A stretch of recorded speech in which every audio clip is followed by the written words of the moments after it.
hari ini sebenarnya agak dibajak oleh mata kuliah profesi kependidikan yang mengambil tema, sudah bisa dilihat di sana, guru profesional. Nah, guru profesional ini kan kita ini sebagai calon guru otomatis ingin jadi nantinya itu sebagai guru profesional.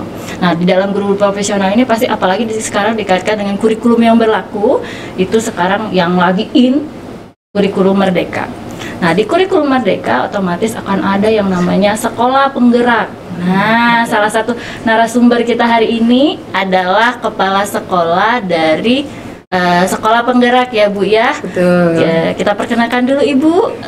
Ibu Dr. Randa Riawi Lastri MM merupakan kepala sekolah dari SMA Negeri 1 Sembawa ya Bu ya. Oh iya. Sembawa ya Mbak, bukan Sumbawa. Oh, Sembawa. Oh iya, oke. Sering keliru. Di Kabupaten Banyuasin ya Bu ya. Ya, betul. Benar Sumatera berarti Selatan. saya. Ya. Iya. Jadi ini adalah salah satu sekolah penggerak yang ada di Sumatera Selatan. Nah, Betul. untuk rekan-rekan mahasiswa yang ada di rumah maupun yang ada di ruangan saat ini, kita akan menyimak berbagai hal atau informasi terkait dengan sekolah penggerak. Oke, kita kenalan dulu deh dengan Ibu Ria. Oke. Selamat datang Ibu. Terima kasih Mbak. Apa kabarnya hari ini? Alhamdulillah. Oke. Dari Sembawa langsung ke sini. Oh, jauh ya Bu ya. Kalau di SMA 1 Sembawa itu Bu udah berapa lama Bu? Sekolah penggerak kita tahun 2021. Oh, dari tahun 2021 ya. Berarti dari awal pun sudah mulai masuk ke sekolah penggerak berarti ya Bu ya? Ya, Ibu kebetulan ditugaskan sebagai kepala sekolah September 2020. Nah, kebetulan mendapat kesempatan ikut seleksi sekolah penggerak. Jadi ya alhamdulillah. Langsung. Ya, langsung. Wah, ini mah kayaknya angkatan pertama kayaknya ya Bu Betul ya. sekali, Masya angkatan Allah. pertama. Jadi sebenarnya seleksinya juga ketat ya Bu ya? Betul, seleksinya sangat ketat. Nanti kita akan masuk ke acara seleksi-seleksian. Nah, sekarang saya mau tanya dulu deh Bu, apa sih sebenarnya definisi sekolah penggerak itu? Biar yang anak-anak atau rekan-rekan mahasiswa yang ada di rumah maupun di sini tahu apa sih sekolah penggerak gitu. Oke, ya. Baik, terima kasih.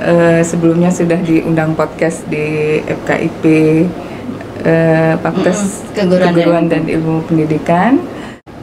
Akan berbincang banyak mungkin tentang sekolah penggerak supaya semakin banyak yang paham ya apa itu sekolah penggerak. Jadi sekolah penggerak itu adalah sekolah yang berfokus pada pengembangan hasil belajar peserta didik secara holistik, jadi secara menyeluruh. Nah, salah satu kegiatannya itu atau upaya dalam mewujudkan sekolah penggerak itu adalah peningkatan profil pelajar Pancasila.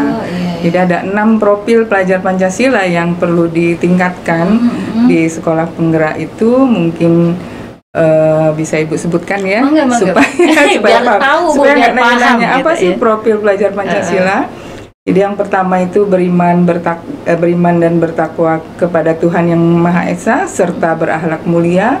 Kemudian peserta didik atau siswa juga kita bekali untuk memiliki wawasan global.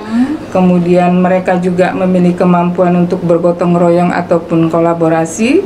Kemudian yang keempat, pelajar ini juga diharapkan mereka mampu mandiri, kemudian bernalar kritis, dan tentunya yang terakhir adalah kreatif. Nah, itulah yang akan kita kuatkan di sekolah-sekolah penggerak. Begitu tuh. Itu pengetahuan baru sepertinya Ibu ya. Selama ini di pikiran apa sih sebenarnya sekolah penggerak? Itu kan masih sangat umum kalau kita apalagi di prodi kita ini kebetulan prodi pendidikan kimia Ibu, walaupun Ibu sebenarnya alumni pendidikan biologi tapi tidak apa Ibu, kami sangat mendukung. Nah, kalau gitu Bu, programnya apa aja Bu kira-kira? Kalau misalnya kan itu tadi pengertiannya lah Bu ya, kalau program-programnya seperti apa Bu? Jadi program dari kementerian itu untuk sekolah-sekolah penggerak itu ada 5 intervensi. Yang pertama itu adalah pendampingan konsultatif dan asimetris. Jadi asimetris. Jadi kita sebagai sekolah penggerak ini didampingin oleh instruktur nasional, kemudian kita juga didampingi oleh fasilitator. Nah, kemudian yang kedua peningkatan kompetensi atau peningkatan sumber daya kepala sekolah dan guru. Itu yang intervensi yang kedua. Kemudian intervensi yang ketiga peningkatan kapasitas digitalisasi sekolah. Jadi kebetulan salah satu program dari sekolah penggerakannya adalah akselerasi di masa pemulihan di masa pandemi ya. Ya, jadi peningkatan kapasitas digitalisasi sekolah, kemudian SDM yang unggul, dan yang terakhir perencanaan berbasis data. Oh, yang satu lagi ada paradigma baru. Jadi guru-guru dituntut sekarang membuka mindsetnya dengan pembelajaran dengan paradigma baru.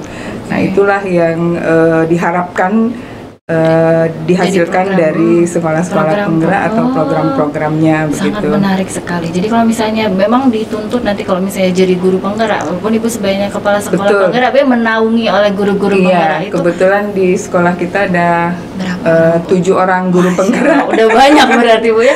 Nah, itu berarti yang harus mampu menggerakkan juga guru-gurunya. Yang dihasilkan tadi yang program-program itu akhirnya dihasilkan oleh guru-guru penggerak. Betul. Berarti itu yang peningkatan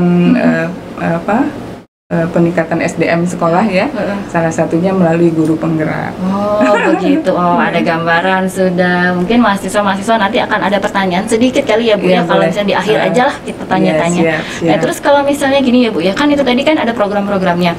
Ini sebenarnya sama nggak Bu? Kalau yang zaman dulu kan ada sekolah model gitu, atau sekolah rujukan, itu sama nggak Bu sebenarnya? Oh iya, jadi gini Mbak, kalau untuk sekolah penggerak sesuai dengan visi pendidikan Indonesia itu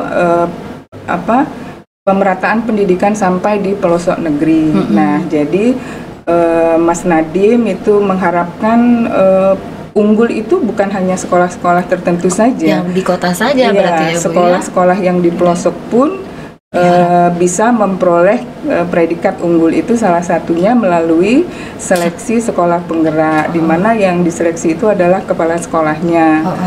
Nah itu jadi ya dengan adanya begitu, kalau sekolah model kemudian sekolah unggul itu kan memang sudah dari kementerian ya Mbak ya, ditunjuk, oh ini sebagai sekolah model, kemudian ini sebagai sekolah rujukan, memang sudah ada ditunjuk ya dari kementerian. Kalau yang ini berarti seleksi jatuhnya Bu? Iya betul. Jadi seleksi kepala sekolahnya semua, mulai dari kota, kabupaten sampai ke pelosok-pelosok negeri tadi ya. Jadi dan kebetulan ini ada kaitannya dengan kerjasama dengan pemerintah. Jadi ketika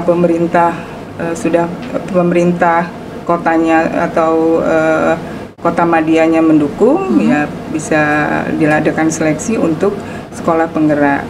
Iya Bu, berarti kan tadi katanya ada prosesnya ya Bu ya. Boleh nggak Bu sedikit cerita gimana sih SMA 1 Sembawa itu bisa jadi salah satu sekolah penggerak gitu Bu? Mungkin nanti anak-anak ini jadi kepala sekolah gitu ya, pengen ikut mungkin di daerah nanti. Enggak Bu, gimana Bu? Iya baik. Jadi untuk menjadi sekolah penggerak itu waktu itu kami adalah angkatan pertama. Kebetulan di Sumatera Selatan ini ada 3 kabupaten yang diikutkan untuk seleksi sekolah penggerak. Banyuasin, kemudian dari Oku, dari Oku Timur dan dari Oki. Nah dari 3 kabupaten itu kami dari Kabupaten Banyuasin itu ada 7 sekolah yang lolos seleksinya. Dan seleksinya juga sangat ketat.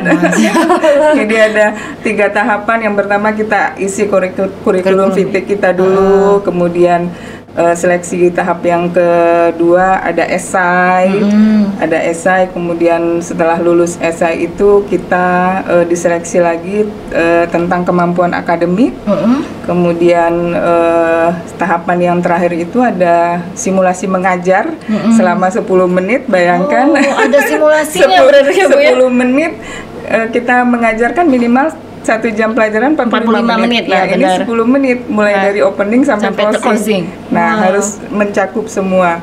Jadi kita pun simulasi mengajar ya harus seolah-olah kita mengajar di depan peserta didik. Mirip micro teaching lah Bu Iya, waktu betul. kita zaman kuliah ya Bu ya. Setelah itu dilanjutkan dengan tes wawancara. Oh begitu. Ya, dan alhamdulillah lolos seleksi di tahun 2021. Kalau yang tadi Bu ya cerita yang mengajar tadi Bu ya, dia tesnya itu yang datang atau bentuk digital? Atau di videokan atau di gimana kan Bu? Oh iya, karena pada waktu, tapi sekarang juga tetap menggunakan online ya. Jadi melalui daring. Oh, tetap daring. Tetap daring. Ada dua asesor yang menguji kita. Jadi harus kelihatan. Jadi kita juga harus berapa kamera berarti? mengkondisikan. Ya karena kita hanya ada laptop, jadi laptop aja ya. Kamera laptop aja. Oh begitu. Kamera laptop aja. Jadi mengajarnya juga langsung nanti langsung dilihat. Iya. Oh, bukan yang kayak di YouTube kan dulu enggak ya Bu? Enggak. Oh langsung. Jadi langsung kita begitu ya berbagai trik lah. Iya. Kebetulan waktu itu Ibu menggunakan media TV ya, jadi menggunakan PPT-nya itu melalui TV. Iya. Jadi banyak cara sih teman-teman, ada juga yang pakai media karton gitu supaya terlihat gitu, di ininya, di asesornya. Iya. Wow, ini kenapa ditanyakan ya Bu ya? Mungkin banyak di sekolah juga. Mungkin ini nanti YouTube ini bisa jadi ditonton oleh podcast kita ini bisa ditonton oleh. Iya. Entah tidak saat ini walaupun ini sekarang live streaming, bisa jadi nantinya akan dilihat oleh calon-calon sekolah penggerak, saya berharapnya. Jadi sudah ada gambaran, oh itu yang harus dilakukan oleh sekolah penggerak, calon sekolah penggerak, bisa jadi sekolah penggerak. Nah terus tapi sepertinya ini untuk sekolah penggerak itu ya belum ada keputusan yang pasti ya, kayaknya hanya sampai di angkatan ketiga. Sudah itu enggak lagi? Ya, karena di tahun 2024 itu diharapkan sekolah reguler itu juga sudah melaksanakan kurikulum. Ya, sudah mengimplementasikan kurikulum Merdeka. Jadi sekarang sejak 2021 kemarin, 2022 itu sudah mulai sekolah-sekolah reguler itu melaksanakan kurikulum Merdeka secara mandiri ya. Nah terkait kan Ibu bilang tadi berarti seluruhnya ya Bu ya mau jadi seluruh. Untuk saat ini Bu, apakah ada kuota Bu? Misalnya di kabupaten kota Sumsel lah gitu. Apakah setiap sekolah itu ada kuota atau bagaimana? Untuk kuota sepertinya tidak ada karena memang ini mandiri. Diharapkan memang partisipasi ya dari sekolah-sekolah yang reguler yang belum melaksanakan sekolah penggerak itu untuk ikut mendaftar. Bahkan ini diperpanjang pendaftaran untuk sekolah IKM. Ya, jadi ada 3, mungkin bisa Ibu jelaskan juga ya Mbak ya. Jadi sekolah reguler pelaksana kurikulum Merdeka itu ada 3 level ya. Yang level pertama itu mandiri belajar, artinya mereka masih bisa menggunakan kurikulum K13, tapi mereka juga satuan pendidikan juga bisa belajar prinsip-prinsip pembelajaran tentang kurikulum Merdeka dan asesmen. Nah, kemudian yang kedua ada mandiri berubah. Tadi belajar. Nah, kalau mandiri berubah, dia sudah mulai sudah mulai menerapkan kurikulum Merdekanya. Nah, kalau yang terakhir adalah mandiri berbagi. Kalau mandiri berbagi, mereka bisa mengadaptasi, juga bisa punya ide-ide punya ide-ide baru lagi.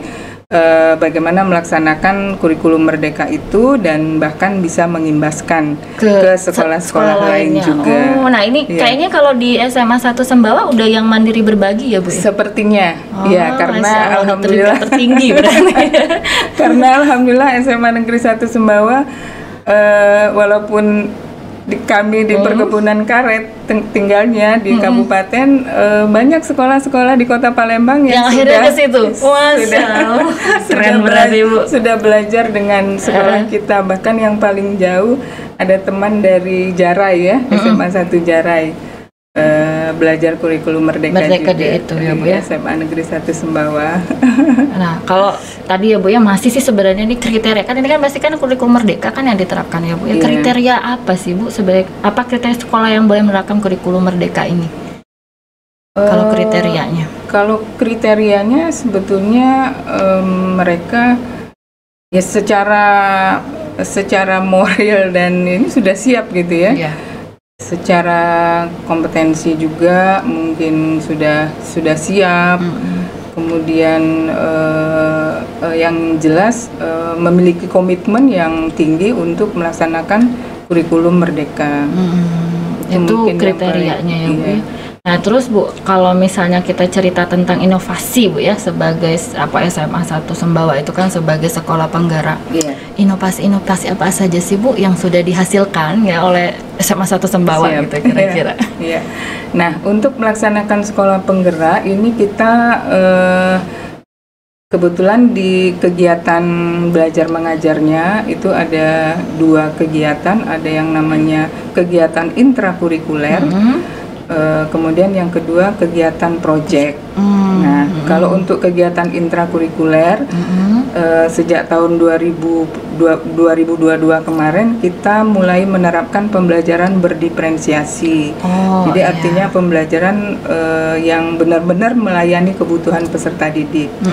Itu kemarin yang baru kita terapkan. Kemudian untuk kegiatan proyek, kebetulan kita memiliki pada saat pertama kali kelas 10 itu kan kompetensi yang akan ditingkatkan di dalam kurikulum Merdeka ini adalah kemampuan literasi. Nah makanya kita kemarin mengangkat satu tema tentang berekayasa dan berteknologi. Nah itu kita ambil tema tentang budaya literasi.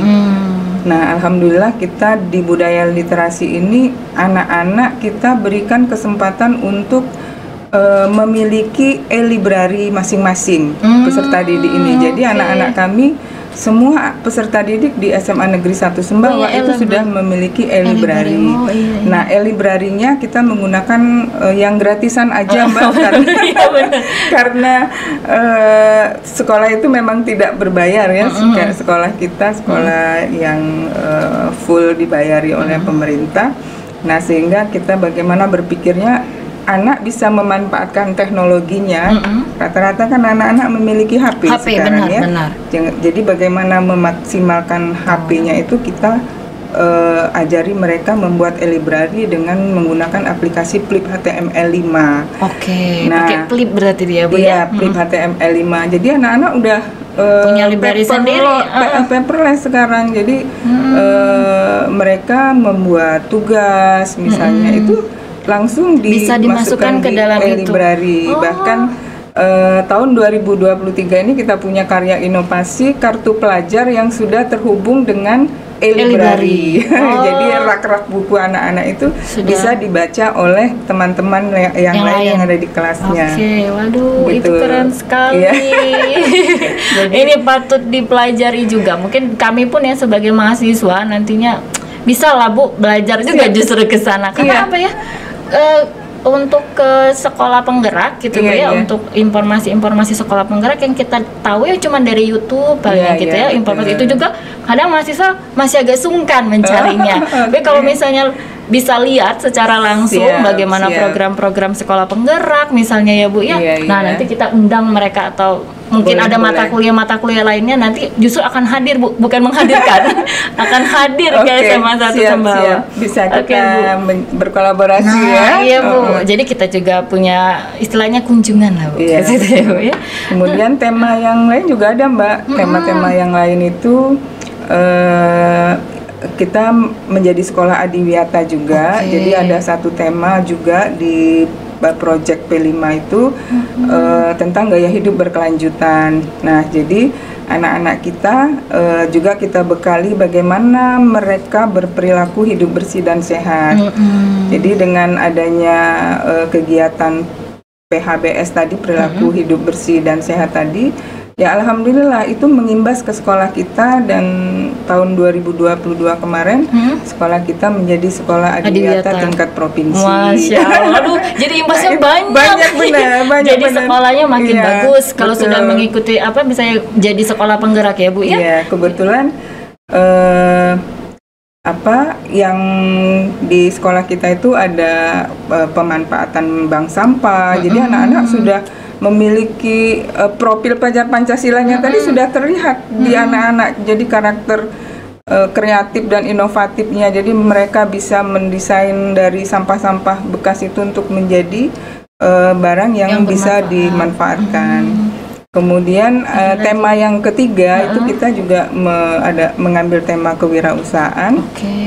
Nah, kewirausahaan ini kenapa berpikirnya supaya anak-anak ini nanti kita bekali dengan life skill mereka, karena anak-anak kita ini pada umumnya lulusannya itu jarang yang mau kuliah. Jadi jadi mereka tamat SMA pengennya kerja cari gitu, uang gitu ya Bu. Nah, jadi kita bekali juga mereka keterampilan-keterampilan.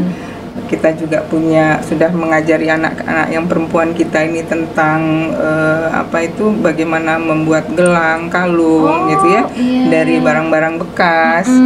Kemudian kita juga membekali peserta didik kita bagaimana membudidayakan lahan yang tidak bermanfaat menjadi bermanfaat gitu. Jadi banyak sekali memang kegiatan-kegiatan yang sudah muncul di sekolah kita gitu. Jadi ada 3 program unggulan jatuhnya inovasi ini. Ada lagi nggak Bu? Sebetulnya untuk kelas 11 itu ada lagi sekolah perundungan juga kita mengambil tema demokrasi ya. Kemudian bangunlah jiwanya dan raganya juga menjadi karena marak sekali perundungan saat ini ya Bu ya. Jadi itu yang diangkat sepertinya. Saya lihat juga ada sempat mengunjungi beberapa sekolah juga sebenarnya ya Bu ya. Ya gitu. Jadi banyak ditempel di sekolah-sekolah itu tentang bagaimana yang tidak baiknya kalau perundungan. Betul, apa jaga jenis-jenisnya suka begitu. Karena kan memang harus menghapus 3 dosa besar pendidikan Mbak ya. Yang pertama itu perundungan, kemudian yang ketiga kekerasan seksual, dan yang ketiga intoleransi. Jadi itu memang harus selalu disosialisasikan kepada siswa, karena dunia ini sudah sangat berkembang, tontonan juga banyak. Jadi moral-moral, pesan-pesan moral itu harus kita sampaikan setiap saat kepada itu juga yang saya rasakan sebagai seorang ibu. Jadi kayaknya misalnya kalau sudah ada hal-hal seperti itu jadinya kayaknya agak tenang menitipkan anak di sekolah-sekolah. Berarti betul. Untuk jadi sekolah penggerak itu pun ada program-program sendiri ya Bu ya, inovasinya. Iya, kebetulan semua udah berjalan dengan baik di sekolah. Masya Allah. Nih Bu, kalau yang udah tadi, untungnya jadi sekolah penggerak itu apa sih Bu? Kan kita mau tahu nih. Udah ya jadi sekolah penggerak begini-begini. Sebenarnya ada untungnya nggak sih gitu? Sebenarnya berpasang untung. Kalau mau nyebut untung kayaknya kayak jual beli aja. Apa ya? Keunggulan kali ya. Mungkin perubahan perubahan apa yang sudah dilakukan semenjak kita menjadi sekolah penggerak. Yang pertama tentunya dalam kurun waktu 3 tahun ini kan kita dapat meningkatkan hasil belajar peserta didik. Alhamdulillah, walaupun anak kita yang baru lulus kemarin itu masih menggunakan kurikulum merdeka, cuman mereka juga sudah kita ajari juga bagaimana profil pelajar Pancasila itu. Dan alhamdulillah ada 7 anak kita yang lolos di jalur SMBP ya. Yang baru. Tahun sebelumnya itu sangat susah ya memberikan informasi kepada peserta didik bahwa kamu masih punya kesempatan loh. Kalaupun orang tua tidak mampu, itu ada beasiswa yang bisa, alhamdulillah dari sosialisasi terus menerus mereka mau kuliah dan 2 diantaranya dapat beasiswa Kartu Indonesia Pintar. Masya Allah. Ya, itu sudah mulai terlihat. Ada di Unsri, di Politeknik, kemudian di UIN dan ada juga di Lampung. Masya Allah. Ya. Itu imbasnya kayaknya Bu ya, keuntungan dari itulah peningkatan itu hasil belajar dalam kurun waktu 3 tahun, kemudian peningkatan kompetensi kepala sekolah tentunya saya rasakan ya, Mbak ya, saya rasakan karena betul-betul ada pendampingan. Kalau sekarang ini sudah lebih terfokus pada balai guru penggerak. Nah, jadi kami sebagai kepala sekolah penggerak itu selalu didampingin, ditanya kendalanya apa ya pelaksanaan sekolah yang ada di sekolah, kemudian kendala yang harus diberikan itu solusinya bagaimana untuk mengatasi kendala. Jadi memang pendampingan itu sangat kami rasakan manfaatnya untuk peningkatan kualitas SDM, kepala sekolah dan guru-guru. Kemudian sekolah juga mengalami peningkatan digitalisasi sekolah. Nah ini yang penting. Itu yang paling penting. Kalau dulu sebelum saya menjadi kepala sekolah SMA 1 Sumbawa, website SMA 1 Sumbawa itu belum ada. Dulu di mana Bu? Bagaimana mau meningkatkan mutu kalau websitenya belum ada gitu kan? Jadi begitu masuk yang saya lihat dulu website, karena itu kan salah satu untuk bagaimana orang menyampaikan informasi, ya, Bu, ya? Informasi yang ada di sekolah. Nah, alhamdulillah kita sudah memiliki website. Kalau pertanyaan Mbak tadi sebelumnya Ibu dari mana, dulu saya 24 tahun di SMA Negeri 17. Masya Allah di sini. Dari 17 ke Sumbawa. Iya. Nggak apa-apa Mbak. Mungkin ada sisi langit malam yang membutuhkan. Tapi mungkin ini Bu, kalau saya ambilnya ya, ambil hikmahnya kalau kita bilang dari SMA 17 pindah ke SMA 1 Sumbawa, tapi membawa perubahan di SMA tersebut gitu, yang mungkin Allah menggerakkannya ke arah sana Bu. Benar-benar ada manfaatnya. Ada manfaat, kalau enggak mungkin belum tentu SMA Sumbawa bisa jadi salah satu sekolah penggerak. Itu ada quote saya Mbak ya, waktu pertama kali diangkat ada tulisan saya, dan itu yang sampai sekarang saya pegang. Boleh tahu nggak? Boleh. Mungkin bisa jadi quote mereka juga. Inspirasi. Iya. Apa Bu kira-kira? Jika kamu bintang yang kecil, maka menepilah dari bintang-bintang yang besar. Siapa tahu ada sisi langit malam yang membutuhkan cahaya terangmu. Hakikat hidup itu tidak perlu menjadi hebat, cukuplah menjadi manfaat. Masya Allah, saya merinding loh. Saya merinding. Itu yang saya tuliskan pertama kali ketika diangkat di kepala sekolah di SMA 1 Sumbawa. Jadi rekannya Pak Gede tadinya Bu. Pak Gede sahabat baik saya. Iya, Masya Allah. Nih kemudian banyak lagi sih Mbak. Lanjut Bu, boleh. Biar tambah informasi kita. Ya. Kemudian nggak apa-apa ya, nggak baca dikit sini. Nggak apa-apa. Kemudian, nah ini yang paling kami rasakan imbasnya sekolah penggerak itu, kami dapat mengimbaskan atau menjadi katalis perubahan untuk sekolah-sekolah lain di sekitarnya. Iya betul. Jadi bahkan lebih lompatannya sangat jauh ya Mbak ya, bahkan di kabupaten lain pun meminta kita untuk memberikan informasi tentang sekolah penggerak. Banyuasin, kemudian di daerah kita sendiri Banyuasin, Kota Palembang maupun di Musi Banyuasin. Moba ya, deket-deket ya Bu. Iya, jadi lintas kabupaten, bahkan sampai ke Jawa Timur pun juga pernah meminta informasi kepada kita. Jadi itu yang luar biasa, kesempatan menjadi katalis perubahan.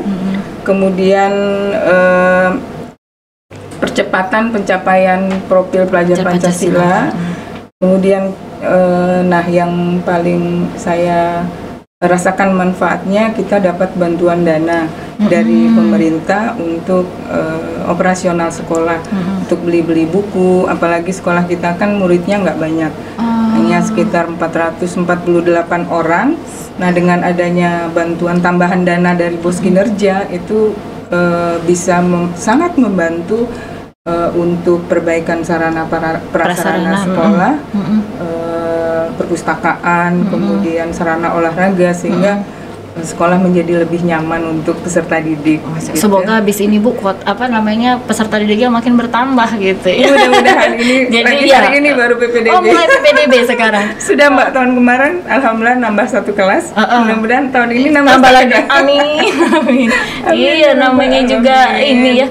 Nih, yang ada di sini ada nggak yang mau ditanyakan? Mumpung ada narasumber nih. Walaupun mungkin sangat jelas. Walaupun mungkin nggak akan terlalu terdengar, nanti Ibu akan sampaikan ke ibunya. Ada nggak?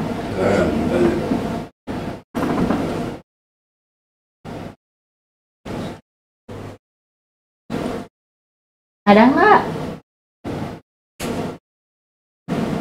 Nggak apa-apa. Mumpung ada narasumber loh. Belum terpikirkan. Oh. Kayaknya udah ada, cuma takut jawab ya. Mungkin ini Bu, jadi ya ini, Ci, mangga Ci. Turun boleh. Biar kelihatan. Dari yang sudah dijelaskan tadi kan dari Ibu Rianya juga tadi kan. Iya. Sudah mengalami katanya dulu sebelum ada Ibu datang ke SMA 1 Sembawatu. SMA 1 Sembawatu belum terlihat lah dari ke SMA lain. Bahkan Ibu juga nyari-nyari di mana ya SMA 1 Sembawatu. Sekarang kan kalau udah masuk jadi sekolah penggerak itu udah bisa dikenal oleh sekolah lain. Nah, itu untuk merubah dari sebelumnya yang enggak terlihat oleh sekolah lain atau tidak terlihat oleh kita sendiri itu menjadi yang terlihat, itu tantangannya itu apa aja? Bukan apa-apa jadi apa-apa gitu. Bukan apa-apa jadi apa-apa. Siapa namanya? Bagus pertanyaannya. Ricci, Bu. Ya. Teman-teman semua. Ricci ya. Iya. Ricci. Iya. Ya, pertanyaan yang sangat bagus.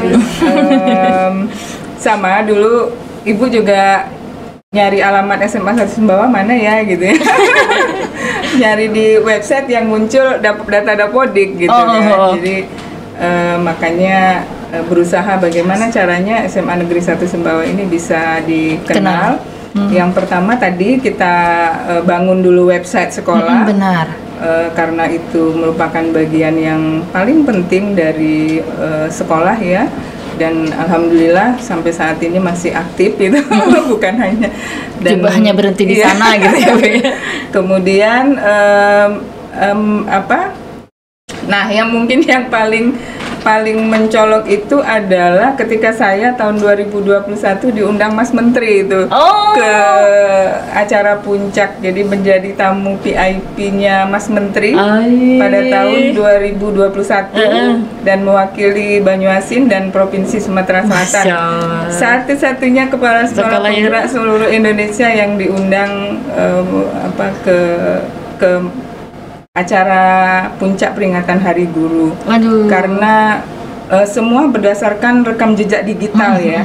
Kebetulan mungkin penilaian dari kementerian itu Ibu mampu menggerakkan guru-guru untuk aktif di SIM PKB. Oh iya. Jadi waktu itu ada kegiatan asesmen nasional, guru-guru semua lulus dari 27 guru itu, kami itu semua lulus ikut di SIM PKB itu asesmen nasional. Dan bukan itu saja, banyak sekali rekam jejak digital yang sudah yang dikirimkan ke saya waktu itu. Ternyata kita dipantau ini gitu ya, dari bukan hanya kita bekerja itu ternyata ada pemantau ya Bu. Dari terutama dari rekam jejak digital. Iya. Mungkin dianggap memiliki kemampuan untuk menggerakkan guru-guru.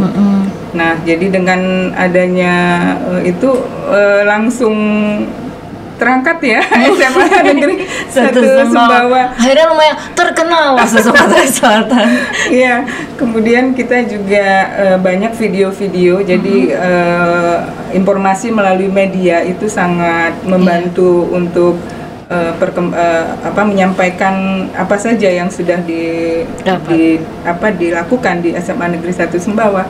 Jangan lupa ya lihat YouTube-nya SMA Negeri 1 Sumbawa. Semua akan keluar. Kegiatan yang ada di sana berarti ya, Bu? Kegiatan banyak sekali di SMA Negeri 1 Sumbawa yang kita publikasikan. Kemudian dari mulut ke mulut tentunya ini juga menjadi salah satu cara untuk meningkatkan bagaimana orang lebih mengenal SMA Negeri 1 Sumbawa. Dan kebetulan ya alhamdulillah dari kepala sekolahnya sebagai sekolah penggerak, kemudian guru-guru kami juga termotivasi untuk menjadi guru penggerak. Jadi sudah ada 4 yang sudah menjadi guru penggerak dan 3 ini baru calon. Ya, baru masih calon. Berarti yang gelombang sekarang ya, Bu, ya, yang lagi heboh-hebohnya pengumuman loh. Gitu. Kalau saya dengar. Karena kebetulan teman saya juga kan banyak tuh yang lagi jadi ikut seleksi gitu, seleksi karena cukup lama diklatnya mereka. Jadi diklatnya tuh lama ya, Bu, ya, kalau untuk jadi kalau guru untuk penggerak? yang sekarang kayaknya hanya 6 bulan. Oh, kalau dulu sempat 1 tahun? Sempat 9 bulan. Kalau lagi hamil langsung melahirkan. Dari hamil awal sampai lahiran ya, Bu, ya. Benar-benar seperti punya anak lah kalau ikut Mungkin sudah terjawab. Ci, udah terjawab? Iya. Jadi sebenarnya pemanfaatan digital, media digital. Iya. Makanya ini salah satu mungkin ajang kami juga ya, Bu, ya, sama seperti SMA 1 Sumbawa. Iya. Fakultas Keguruan dan Ilmu Pendidikannya dan juga program studi pendidikan kimia mau juga lah ini sebagai promo-promo gitu ya. Iya. Ini ada loh Fakultas Keguruan dan Ilmu Pendidikan, ada loh program studi pendidikan kimia gitu. Biar tambah banyak peminatnya. Udah banyak, tambah banyak lagi. Nih, Bu, ada satu, Bu, ya, yang agak jadi pertanyaan ini. Ada katanya gini nih, ada pernyataan bilang kepala sekolah memperoleh peluang melanjutkan periode berikutnya tanpa adanya uji kompetensi. Nah, apa sih, Bu, itu maksudnya? Iya, maksudnya sebagai kepala sekolah penggerak ya, sebetulnya kita untuk sekolah penggerak ini MOU-nya itu 4 tahun dengan kementerian. Namun karena mungkin dianggap berprestasi dan mungkin ada ada penghargaan lah mungkin dari pemerintah untuk kepala sekolah penggerak gitu. Oke, ya udah. Ini ada lagi nggak yang ingin ditanyakan nih? Kalau yang di rumah saya nggak bisa lihat. Kalau yang di sini aja masih ada nggak kira-kira?